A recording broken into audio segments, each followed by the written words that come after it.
Tukija kwenye hoja almost general, hii ripoti ya mkaguzi amejikita kwenye kutuonyesha ni namna gani kuna shida kwenye matumizi ya sheria ya manunuzi.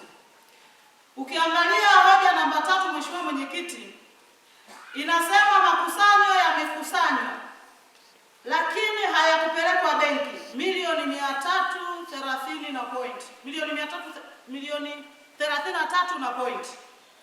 Ukija hoja namba 4, rejista za mashine za kukusanyia mapato kutokuhuishwa, na katika hizo mashine, katika mashine 68 ni mashine 23 tu zimehuishwa, zimejazwa kikamilifu.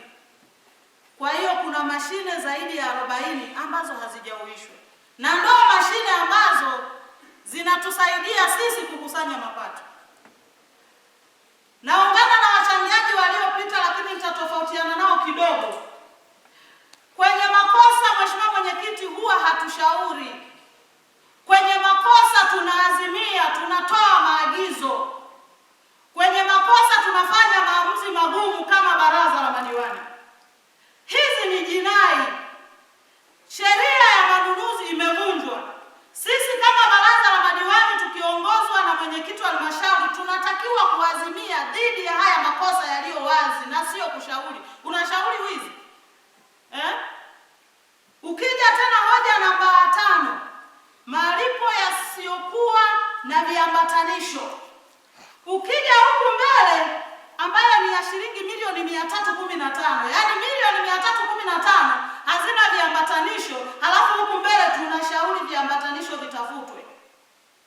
Mheshimiwa Mwenyekiti, hatuwezi kwenda kwa staili hii. Hiki sio kikao cha kuonya mtoto wa familia.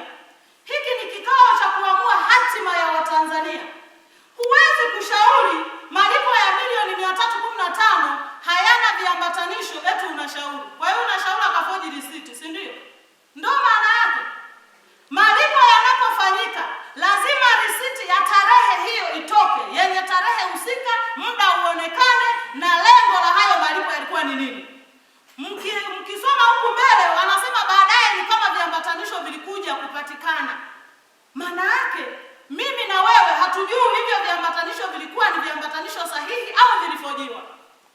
Na kama vilikuwa ni viambatanisho sahihi, kwa nini havikuonekana siku halisi? Kwa nini havikuletwa siku halisi ya matumizi ya hizo milioni 315?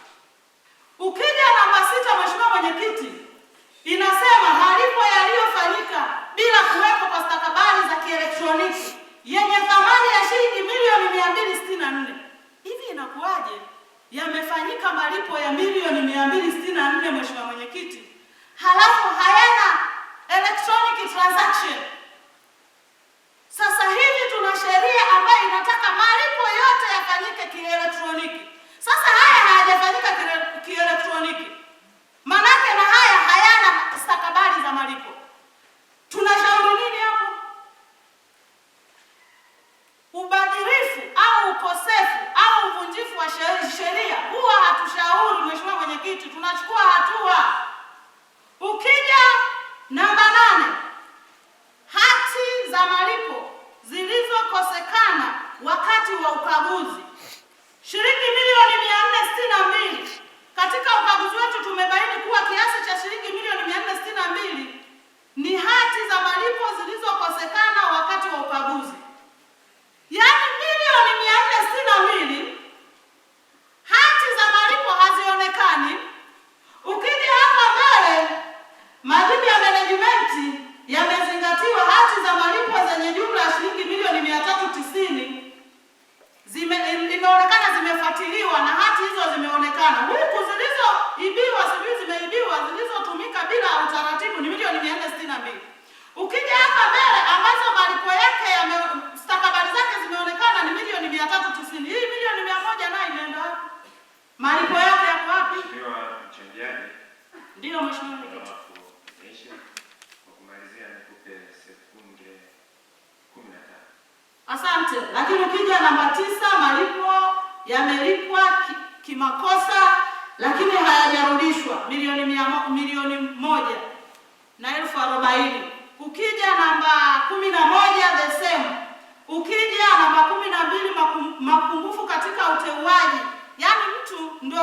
maamuzi, halafu huyo mtu ndo mtendaji huyo, halafu ameingia kwenye timu ya ukaguzi. Yaani mtu ambaye anatekeleza jambo anateuliwa huyo tena kuja kujikagua mwenyewe kinyume na sheria ya manunuzi. Mheshimiwa Mwenyekiti, kwa kumalizia, ukija namba 13 the same manunuzi yamefanyika. Asante sana Mheshimiwa Mwenyekiti, lakini natamani sana baraza hili liwe ni baraza la maamuzi na sio baraza la kushauri kila siku. Asante sana. Wajumbe wengine, mimi ombi langu Mheshimiwa Mwenyekiti, tuwe tunakumbuka kwamba mpaka jambo limefika hapa, manake jambo hilo halina utetezi mwingine zaidi ya uliopo kwenye maandishi. Hiyo namba 1. Lakini namba 2, tusijikite tu kwenye jambo moja la namna ya kupeleka hela benki, sijui muda, sijui jiografia. Kuna maelezo hapa Mheshimiwa Mwenyekiti yanaonyesha kuna malipo yamefanyika bila risiti. Hivyo vitu hapa havizungumzwi, lakini maelezo yako na yako wazi. Kuna malipo yamefanyika bila risiti. Management baadaye imekuja imetoa risiti. Lakini kuna maelezo hapa yanaonyesha management imekubaliana na maoni au majibu au utafiti wa mkaguzi. Yaani wao wenyewe wamekubali kwamba mkaguzi uko sahihi. Haya ambayo management yenyewe imekiri na kamati ya fedha imeyaona kwamba hapa kuna shida, basi tujikite kwenye hayo. Tuache haya ya kusema banking na nini wakati tunajua tunalipa kwa control number. Hiyo tuachane nayo. Twende kwenye yale ambayo kamati ya fedha imeona kuna shida, management yenyewe imekubali kwamba kuna shida. Hayo tunafanyaje? Tunahitaji utetezi gani kwenye hayo? Kwa hiyo mimi niungane na wajumbe wenzangu kwamba kuna mambo tunaweza tukayaacha ya kiutawala na nini, lakini haya ambayo mpaka yamefika hapa yameonekana kuna shida na hakuna maelezo yanayoeleweka, basi tufanye maamuzi. Mheshimiwa Mwenyekiti, yangu ni hayo tu, kwamba ndio risiti sijui zifanyaje. Je, haya ambayo hayana risiti? Asante.